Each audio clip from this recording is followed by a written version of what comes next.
Well, we out here live scoping and jerk baiting on Lake Guntersville. Got us a fairly all right one hooked up here. Ain't no big one, but it's a start.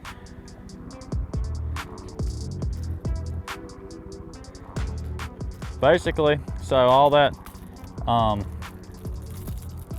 hurricane stuff that went through up north of us up here has caused a lot of current to go through here on Lake Guntersville. And with a lot of current on the main river, these fish just can't live in it. And as you can tell here, we're right off the main lake. There's a bunch of bait fish flickering up here, and we're just in the mouth of a bay. And all these fish have done is pulled off in the main river to get out of this current. What I'm targeting here is suspended fish. The shallow ones I'm throwing a Rapala Maverick on. And any fish that I can't reach with this jerk bait that's a little bit too deep, I'll switch up and give them a 1-2 punch with a Rapala Mooch Minnow. Sometimes I'll make a cast on each fish with a different bait because each fish is different. Being accurate and all this on these fish I'm throwing at, which are suspended, is a key thing to catching them. So if you're not accurate, it takes you 5-10 casts to get on a fish. All you're doing is wasting time. See here, there's a ball of shad sitting all around this, and you're gonna see me look around, and there's that blob right there. It's picking up hot and solid. That's more than likely a bass. You can tell the difference. It just takes time staring at them to tell bass from a trash fish. And once you learn it, you can really cut down your cast, and that's basically all you're trying to do is, just come out here and all it takes is practice. A lot of times, like staring at a screen like this and when you're watching the fish swim, you can't tell just right off the bat on which way it's going. But when you watch a fish on your screen for 5 to 10 seconds, a lot of times you can tell, like, you'll just have to keep angling your trolling motor and you'll learn his lead. So like a lot of times a fish say he's swimming to the right, he'll just angle out. So all you're gonna have to do is you'll lead him 2 foot to the right on where he's actually at now and a little bit past him, and he'll end up swimming into your bait. So it's like basically like football. Think of it as like throwing a Hail Mary to your receiver, and you just gotta lead it and he's gotta run into it. And fishing, is anybody that fishes tournament times everything. So the faster you can get on a fish and make him bite, the better. So I'm not gonna try to land directly on the fish's head. I'm gonna try to have the bait already sunken down, and I'm gonna usually keep mine a foot or 2 above his head. So you come practice, get just accurate and land on every fish, as you can tell here.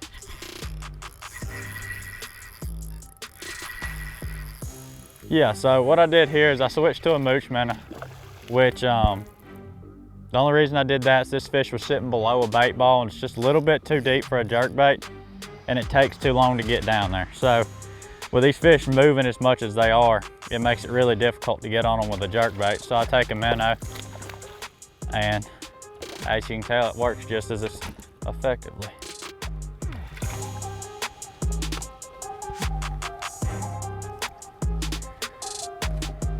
Probably a 2.5 pounder.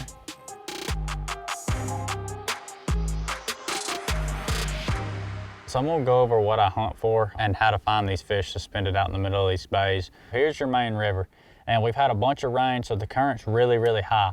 And yeah, fish can live in current up to so much. And as you can tell, there's no current breaks, it's just slick bottom out there. So all these fish that's suspended on all this stuff out here, the current and the bait is blowing them into here.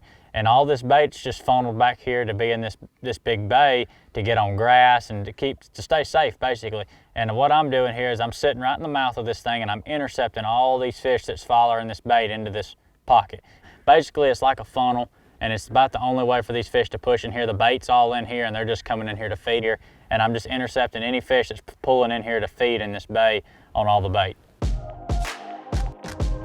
So as you can tell here, I switched up back to the jerk bait. Basically, the reason I'm doing that is you can see right here, most of these fish are sitting like 8 to 10 foot in the surface, in the water column. So when they're that high up, a lot of times you can get them more on a reaction style bait. Just kind of sneak it up behind them. As you can tell there, the fish come up and looked at it. The more fish, when they get competition, the easier they are to trick. He just darted down and got too close to the boat. Those fish we were just staring at, they were sitting just about right in there. That's how close they'll get to your boat before they realize you're here. And this is just my personal experience. The higher the fish is in the water column, the closer he has to be to your boat to see you. So the lower he is, the more your boat casts a shadow, and fish go off shadows. That's just what they stare at. So The only reason I threw on those fish is because they wasn't 2 foot under the surface, and that kept their interest in it until they got 10 foot from the boat.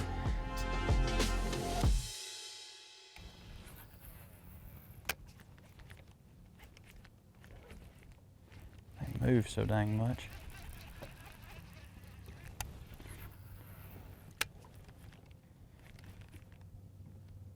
There comes one of them up on it. He's all over it, won't get. That one might be big. No. He just hooked weird. But as you could tell there, that fish wasn't sitting 2 foot under the surface and he's in 20 foot. So, I mean, mainly this LiveScope does, it shows you fish you wouldn't ever found before it actually came out. And all these fish are doing is they're not necessarily wanting to be in this pocket. The currents just forced them to be in here. So they're just swimming and they're just floating out here. And basically what I call a floating fish is a waiting fish. So this fish is just waiting to move somewhere else to actually stage up and get ready. But as you can tell, the Rapala Maverick, they're hitting it head first. They're wanting it coming straight at them. But that's basically all these fish are doing. They're just staged up in here because they gotta be in here.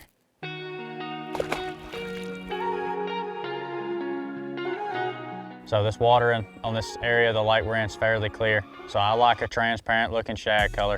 It's got a good flash to it. When the jerkbait's twitching, it just catches the fish's eye. It's a Rapala Maverick 110, but I've got that paired with 12-pound Suffix line. I tend to throw 12 to 14-pound line on my jerkbaits. It's a little heavier. It helps the jerkbait sink a little bit. This jerkbait paired with a 13 fishing 6/6 to 1 Inception G-Man reel. And the rod I'm using is a 6/8 medium fast Meta Series rod.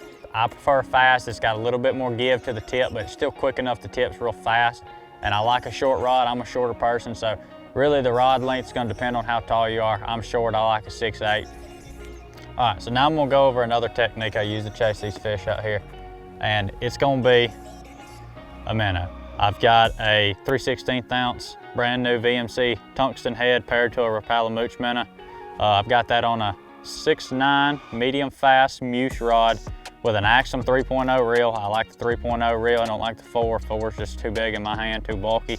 The reason I like a 6'9" medium fast on this minnow rod, it's got enough tip to shake your minnow. If your rod's too stiff, your minnow is going to be stiff. So you got a light limber rod that's going to make your minnow bounce around and shake and look as natural as possible. In my opinion, these fish in this general area are biting a reaction style bait better. The higher the fish, the more likely he is to bite a jerkbait. So when I cast it out there, my initial, when the fish sees it, so when I get it down to it, there's no cadence. When the fish sees it, I'm gonna twitch it 4 or 5 times just real fast. So what it makes it look, as soon as the fish lays eyes on it, makes the bait fish think, oh, he's seen it, so he's running away from the bass, and the bass will speed up and it'll get his attention towards the jerkbait more. And then once he gets on it, I'll really slow it down, and I'll slow it down to just 1 twitch at a time, or maybe 2 quick twitches. And a lot of times you're just sitting there and you're watching the fish, because a fish, when you're jerking your jerkbait away from the fish is just getting closer every time you move it. All you're basically doing is trying to make it look as natural as possible to the fish and switching the cadence up, because a shad's not going to swim the same way the whole time. It's going to dart around and swim around, so the jerkbait just looks super natural to them. See the fish, he's not sitting a foot under the surface. He's up, got him. You can see there, you can already see him right there. That fish was 45 foot from the boat and he wasn't a foot under the surface.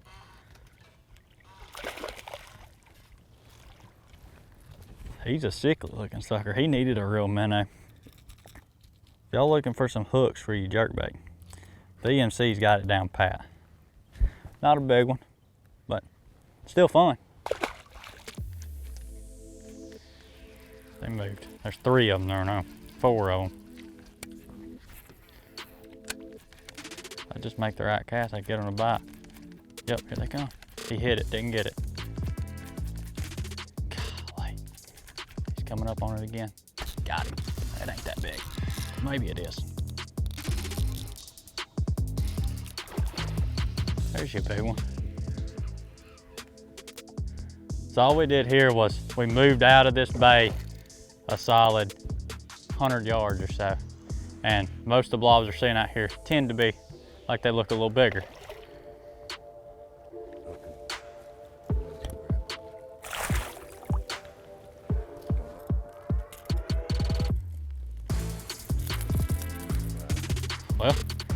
So we moved out of this bay a little farther to see if we couldn't find some bigger fish that just ain't quite pulled up all the way up there. And as you see, we run into about probably a 4-pounder or so. Pretty good fish. It's definitely the biggest one of the morning so far, but we're gonna see if we can't find one a little bigger.